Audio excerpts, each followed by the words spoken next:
Bonjour à toutes et à tous et bienvenue sur l'émission de Châlons TV sous les projecteurs de Châlons TV. Aujourd'hui, nous allons parler d'un thème dont on entend beaucoup parler qui est l'écologie. Depuis 2014, des marches pour le climat ont lieu dans plusieurs villes de France et réunissent toujours plus de participants qui augmentent d'année en année. En 2018, on comptait 120 000 participants et en mars 2019, 350 000 participants. Les citoyens s'investissent et transforment leurs paroles en actes. Acte, qui est un mot fort, puisqu'il s'agit d'une association portée par Michaël Bouteiller, qui est l'acronyme de Association chalonnaise pour la transition écologique et citoyenne. Michaël est notre invité du jour. Merci Michaël d'avoir accepté notre invitation pour nous parler de l'association ACT. Alors, on va commencer tout de suite avec cette question. Pourquoi avoir créé une association locale alors qu'il en existe beaucoup à l'international? Alors effectivement, il existe beaucoup d'associations internationales pour l'environnement, pour la transition. Maintenant, agir localement et avoir une association locale permet aussi d'être plus proche de l'action. Elle permet aux citoyens de s'emparer des enjeux locaux et donc d'avoir une vraie emprise sur l'action qu'ils pourraient avoir. Et justement, puisqu'on parle local, donc vous êtes implanté dans la ville de Chalon-sur-Saône, comment se comporte notre ville de Châlons au niveau écologique?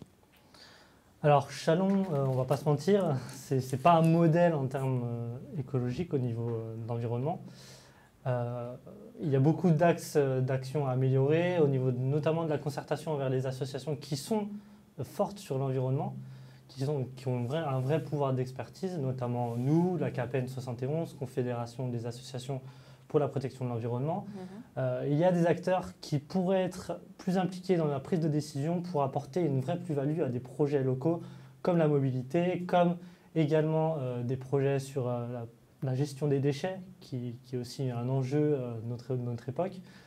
Notamment, voilà, quand je vois au conseil municipal qu'il y a encore des bouteilles en plastique et des verres en plastique, je m'interroge sur la vraie motivation et la représentation de nos élus vis-à-vis de ces enjeux impératifs et importants du XXIe siècle. Et justement, est-ce que ACT a déjà fait appel aux élus pour essayer d'avoir des aides, pour, on va dire, plus les sensibiliser et de par les élus sensibiliser après les citoyens? Est-ce qu'il y a déjà eu des actes de votre part? Alors effectivement, on essaye de s'investir avec eux, auprès d'eux, pour apporter notre contribution à l'action politique et à l'action municipale. C'est notamment le cas avec l'implantation de la forêt comestible qui va se faire avec la mairie de Chalon-sur-Saône via l'opération À vous d'inventer la ville. Donc ça, c'est vraiment quelque chose qui va se concrétiser et en partenariat avec la mairie. Donc ça montre aussi qu'on a envie d'agir avec eux, qu'on n'est pas contre eux en permanence et qu'on a envie de collaborer pour avancer. Donc ça, c'est quelque chose d'important.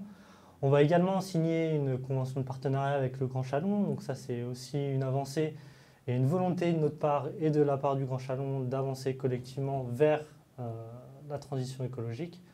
Et ça passe aussi par les citoyens, donc agir de toutes parts et par tous. Et on va revenir sur le projet donc, de la forêt que vous disiez. En quoi consiste-t-elle et qu'est-ce que c'est finalement cette forêt? Alors, c'est une vaste question. Alors, une forêt comestible, c'est un grand mot, mais oui, c'est surtout changer. Enfin, comment dire? C'est un moyen c'est une alternative à nous nourrir pour demain, pour nous nourrir demain. C'est-à-dire qu'il y a un modèle agricole aujourd'hui qui est en place, mais il y a d'autres modèles agricoles qui sont possibles. La forêt gourmande, la forêt comestible en fait partie, c'est-à-dire de créer des systèmes forestiers autonomes et nourriciers. Voilà, comme ça se faisait en Amérique latine avec les peuples indigènes qui en fait, l'Amazonie est une grande forêt, oui, un jardin. C'est un grand jardin où on a cultivé, où on a planté pour pouvoir se nourrir ensuite. Ça, c'est un modèle qu'on reprend finalement des peuples autochtones. Et alors, où en est cette forêt comestible? Pour l'instant, vous avez le terrain qui a été du coup validé. Et quand est-ce qu'on va dire les plantations vont débuter? Comment ça va se passer dans les jours à venir, les semaines à venir? Alors effectivement, le terrain nous a été attribué par la mairie, donc on sait qu'il se situera au Pré Saint-Jean, dans l'espace Jean Zay, la maison des associations de Chalon-sur-Saône. Donc ça, c'est un très bon point. Ce n'est pas l'idéal de ce qu'on espère au début, mais finalement, ça nous convient parce qu'on va pouvoir toucher de nombreuses associations, on va pouvoir toucher des citoyens aussi, et on va pouvoir on va pouvoir aussi faire de la formation, créer des activités dans le lieu plus facilement que si c'était tout dans un lieu vide, un espace vide extérieur où il y aurait tout à créer. Donc ça, c'est positif. Et puis après, on a un objectif de concertation avec les habitants, donc vraiment pour les impliquer au maximum dans le projet. Ça, c'est vraiment une volonté de notre part que ce soit un projet participatif et pas uniquement que ce soit nous qui apportons toutes les idées et toutes les solutions. C'est aussi pour impliquer les gens dans cette transition agriculturelle, enfin alimentaire, voilà, pour permettre au plus grand nombre de s'imprégner de ces nouvelles techniques. Et justement, tous les produits, puisqu'il va y avoir des produits qui vont découler de cette forêt, quels seront les produits que vous proposerez dans cette forêt comestible? Alors là, tout de suite, je n'ai pas des noms en tête, mais alors c'est à la fois des productions qui sont locales, hein, voilà, comme des pommiers, des arbustes fruitiers. Voilà, il y aura à la fois des fruitiers locaux, il y aura aussi des espèces plus comment dire, exotiques. Voilà. Mais l'idée, c'est de faire découvrir des nouveaux produits, aliments. Voilà, des nouveaux aliments comestibles qui poussent sur des arbres, que ce soit des fruits, que ce soit des écorces, que ce soit des feuilles. D'utiliser vraiment au maximum les espèces pour se nourrir, voilà, soit de différentes manières possibles. D'accord. Et est-ce qu'il faudra forcément faire partie de l'association pour participer, par exemple, à la plantation, à la récolte, ou toute personne, par exemple les habitants proches de l'espace Jeanzay, pourront venir participer? Est-ce que c'est restrictif ou est-ce que c'est vraiment ouvert à tous? Alors l'objectif, c'est vraiment, comme on le disait, c'est d'impliquer le plus grand nombre de personnes. Et avant tout, le quartier, les habitants du quartier, parce que c'est souvent ceux qui sont le plus éloignés des enjeux environnementaux, parce qu'ils ont il y a des problèmes économiques aussi dans les quartiers, et sociétaux. Et c'est souvent ceux qui sont le plus éloignés de ces sujets-là, parce que c'est pas leur problématique quotidienne, entre guillemets. Donc ça, c'est vraiment l'objectif de les impliquer sur un projet positif qui peut créer de l'emploi aussi. Ça, c'est vraiment quelque chose d'important, puisqu'on peut également faire de la formation, inviter les gens à réfléchir sur leur façon de s'alimenter, leur façon de créer de la nourriture. Donc ça, c'est un enjeu et c'est important. On va les impliquer. On veut les impliquer et on va le faire avec eux. Et d'un point de vue temporel, quand est-ce que, on va dire, la machine va s'accélérer? Vous le savez déjà, ou c'est encore un peu flou avec la situation peut-être de la crise sanitaire? Alors là, le groupe travaille en visioconférence actuellement, hein, pour des questions sanitaires que l'on connaît tous. Donc l'objectif, c'est dès que l'on pourra se réunir à nouveau, c'est d'aller voir les habitants, commencer à réfléchir avec eux et après rapidement organiser des ateliers, des échanges pour avancer sur le design du projet et aussi ce que les gens ont envie de mettre dans cette forêt gourmande. C'est-à-dire qu'on ne va pas leur amener toutes les solutions, c'est aussi à eux de réfléchir à ce qu'ils aimeraient par rapport aussi à leurs origines, par rapport à ce qu'il est possible de faire et d'implanter ici. Oui, c'est vraiment un échange entre citoyens, entre membres de Actes. Vraiment, c'est un bel objectif. Et autre donc que cette forêt comestible, quelles actions vous pouvez réaliser ou avez déjà réalisées pour la transition écologique? Alors, les actions sont assez variées. Il y a à la fois des actions récurrentes, c'est-à-dire qu'on va organiser des conférences une fois par mois, et également donc, des conférences sur des sujets assez variés, hein, autour de la transition écologique. Ça va être sur la psychologie, comme on a fait récemment, ça va être sur l'alimentation, ça va être sur la monnaie, puisqu'on va en faire une conférence sur la monnaie locale prochainement. Donc c'est des sujets assez vastes, très très vastes, pour permettre d'informer les gens. Donc ça, c'est une première chose, d'informer. Et ensuite, on va également faire des ciné-rencontres, donc des débats autour de films. Donc ça, c'est pour amener l'art, la culture et le débat autour de la transition écologique.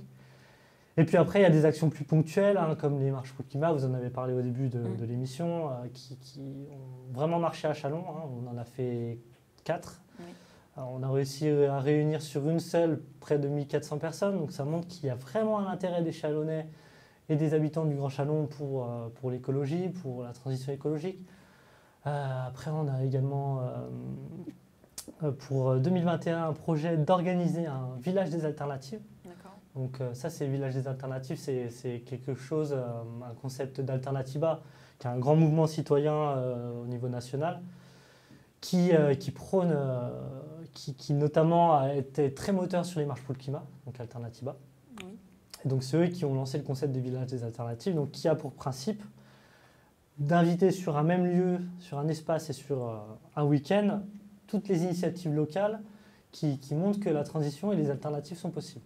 Donc à la fois organiser des conférences avec des invités, organiser un marché de producteurs, organiser des stands d'associations et d'organisations locales qui œuvrent pour la transition écologique, sociale et économique. Parce que tout est lié. Donc c'est vrai que toutes les actions dont vous parlez, il y a quand même beaucoup l'idée de rassemblement, souvent physique, voilà, que ce soit pour les conférences. Est-ce que justement, avec les différents confinements qu'on a pu connaître voilà, jusqu'à novembre, est-ce que ACT a pu quand même continuer, on va dire, à entretenir la flamme voilà, de l'association dans peut-être des salons virtuels? Qu'est-ce que vous avez pu mettre en œuvre ou pas pendant les mois qui sont venus? Alors évidemment, le confinement complexifie grandement l'action, puisqu'on a quand même avant tout une action auprès du grand public, un rôle pédagogique, entre guillemets. Donc pour le moment, on prépare. On prépare 2021, parce que sur 2020, il ne se passera plus grand-chose, évidemment. Donc on prépare 2021 avec ce village des alternatives notamment, avec le planning des conférences, avec la convention envers le Grand Chalon. Donc il y a beaucoup de choses qui se préparent, qui se mettent en place, qui vont permettre que 2021 soit vraiment une année d'action et de grande action pour la transition écologique. Et c'est vrai que dernièrement, on a pu aussi vous voir dans un reportage où vous avez participé voilà, à la livraison de produits locaux par voie fluviale. Donc, c'était un événement entre deux mers. Donc, globalement, avec qui vous travaillez? Est-ce que c'est vous qui faites appel à des institutions? Est-ce que c'est des institutions qui viennent à vous? Ce sont des particuliers? Comment vous faites pour vous créer, on va dire, votre agenda de contact? Est-ce qu'on vient vers vous? Vous venez, vous démarchez? Comment ça se passe? C'est une très bonne question parce qu'effectivement, c'est tout l'enjeu de la transition écologique et sociale que l'on souhaite, c'est de fédérer, de créer du lien et tous les moyens sont bons en fait. Et on ne veut pas dire un tel, on ne peut pas travailler avec ou un tel on veut. L'idée c'est que ceux qui le souhaitent, on avance avec eux, que ce soit des entreprises, que ce soit des organisations associatives, publiques, privées. On essaie vraiment d'aller avec un maximum de monde pour permettre de toucher un large public. Et plus on touchera de personnes, plus on avancera vers ce que l'on souhaite tous. Enfin, tous, on l'espère, mais c'est de vivre mieux et de vivre bien dans un monde qui est vivable. Et c'est tout l'enjeu de notre époque. On vit une crise sanitaire qui est sans précédent. Donc on a tout intérêt à avancer tous ensemble vers quelque chose de commun et de collectif et de positif, surtout. D'ailleurs, en parlant voilà, de collectivité, on a vu sur votre site, vous mettez en place un annuaire des producteurs locaux. Donc, qui sont parmi vos membres actuellement et surtout, à quoi sert cet annuaire des producteurs locaux? Alors, cet annuaire, il a été réalisé au premier confinement, voilà, parce qu'il y avait toute une dynamique autour de la consommation locale qui s'est mise en place et c'était super. Voilà, c'était une belle dynamique, c'était vraiment enrichissant de voir cela. Donc on s'est dit qu'on allait aussi nous participer à mettre notre petite pierre à l'édifice entre guillemets. Donc on s'est dit qu'une carte interactive des producteurs locaux qui œuvrent pour une agriculture respectueuse de l'homme et de la nature, on s'est dit qu'on allait essayer de le mettre en avant à notre manière, à notre niveau. Donc c'est pour ça qu'on a réalisé cet annuaire pour permettre au plus grand nombre de personnes de pouvoir connaître des producteurs qui produisent des aliments de qualité, que ce soit cosmétique, que ce soit alimentaire ou autre. Donc c'est vous qui choisissez les producteurs ou c'est eux qui viennent à vous? Comment ça se passe, on va dire l'inscription? Est-ce que tout le monde est admis ou vous arrivez peut-être à refuser certaines personnes ou certaines personnes que vous démarchez refusent d'apparaître? Comment la sélection se passe finalement? Alors ça reste un peu artisanal, on essaye de faire au mieux. Après, on a contacté les producteurs pour leur faire part de ce projet de carte interactive, pour les mettre en avant et mettre en avant leur manière de produire. Parce que, bon, pour petit rappel, on a fait partie des animateurs du mouvement Nous voulons des coquelicots sur Chalon, avec la CAPED 71, qui est un mouvement national pour l'interdiction des pesticides de synthèse dans l'agriculture conventionnelle. Donc on ne pouvait pas se permettre de mettre tout le monde non plus. Donc c'est pour ça qu'il y a eu certains producteurs qu'on n'a pas, on a fait le choix de ne pas les mettre. On a privilégié vraiment les producteurs bio ou en conversion, ou ceux qui n'avaient pas de label mais qui étaient dans une pratique respectueuse. Après, on n'a pas de certitude, on n'a pas été sur place pour voir, mais on compte sur eux pour nous avoir donné des informations honnêtes pour les mettre sur notre carte. D'accord. Et je reviens un petit peu aussi sur votre parcours. Donc, vous avez intégré l'association en 2018 en tant que président. Qu'est-ce qui a été le déclic pour vous d'endosser la casquette de président d'une association qui est jeune, puisqu'elle date de 2012 ? Quel a été ce déclic pour endosser cette casquette ? Alors moi, je suis arrivé à l'association effectivement en 2018. Bon, il y avait clairement une pente descendante au niveau de l'animation et de la ténacité de l'association. Donc j'ai vite été mis devant le fait que personne ne voulait reprendre la présidence, donc je me suis proposé. Et avec joie, puisque aujourd'hui ça me permet d'avoir beaucoup de contacts, beaucoup de réseaux et d'avancer aussi moi dans ma transition personnelle. Donc ça c'est quelque chose d'important.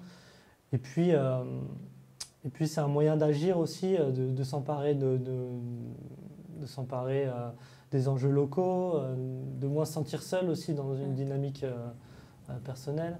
C'est-à-dire qu'on se sent en collectif. Ça, c'est important. On se sent uni par une vision commune, par une envie commune d'avancer vers du positif, d'avancer aussi vers des beaux projets, comme celui de la forêt gourmande.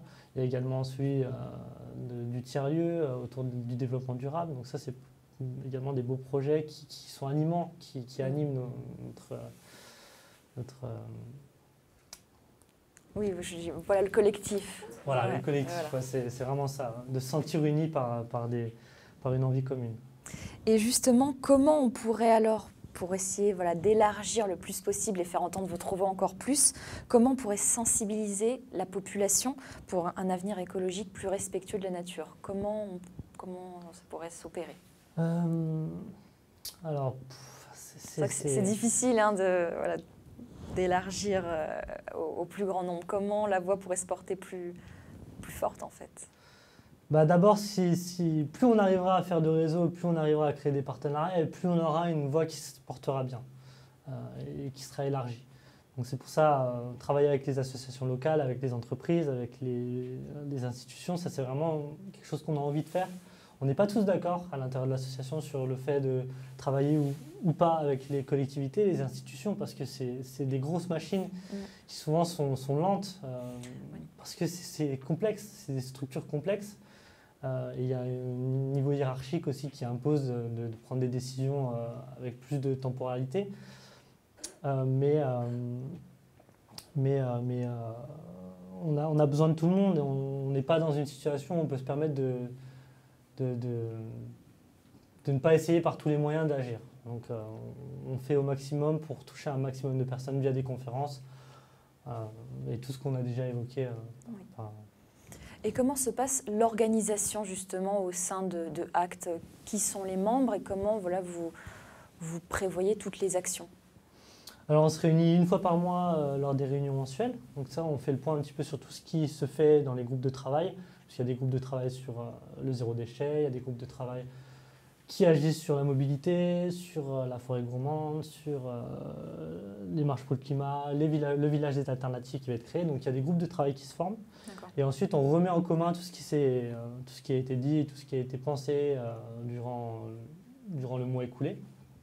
Et ça permet après de partager nos informations et de pouvoir agir plus efficacement pour communiquer, pour informer le grand public de nos actions et d'inviter aussi les gens extérieurs au grand public à s'emparer aussi de ces actions et de ces manifestations pour pouvoir s'impliquer et oser. Et justement, en parlant de l'implication, qu'est-ce qu'un citoyen, on va dire lambda, peut faire comme action du quotidien pour aller vers une transition écologique efficace ? Bon, déjà, je crois que ce qu'il faut vraiment faire, c'est ne pas culpabiliser de l'enjeu sociétal qu'on vit aujourd'hui et de la crise environnementale.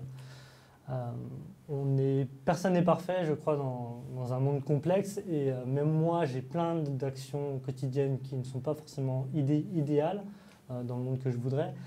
Mais avant toute chose, c'est essayer de faire au mieux chaque jour pour s'améliorer, que ce soit sur le zéro déchet, que ce soit sur le compostage, sur moins consommer de viande, s'investir dans des associations, même si elles ne sont pas forcément axées que sur l'environnement et l'écologie, même sur sociétal, hein, envers les migrants, envers la solidarité, ceux qui sont aux plus démunis.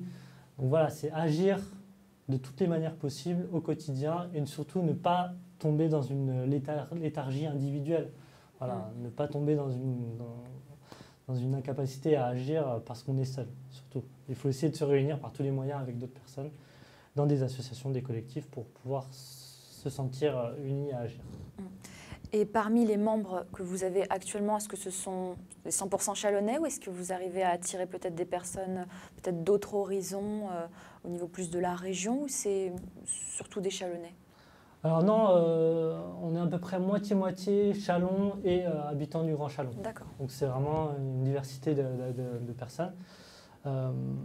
Des profils assez variés, hein. Ça va être des commerçants, ça va être des personnes qui travaillent dans les collectivités, ça va être des personnes qui sont retraitées. Donc il y a vraiment une diversité des membres de l'association. On est un peu plus de 80 aujourd'hui. Et notre réseau, on a un réseau de 100 à 200 personnes dans différentes associations, différents groupes de travail. Donc c'est un beau réseau que l'on a et une diversité de membres très intéressante.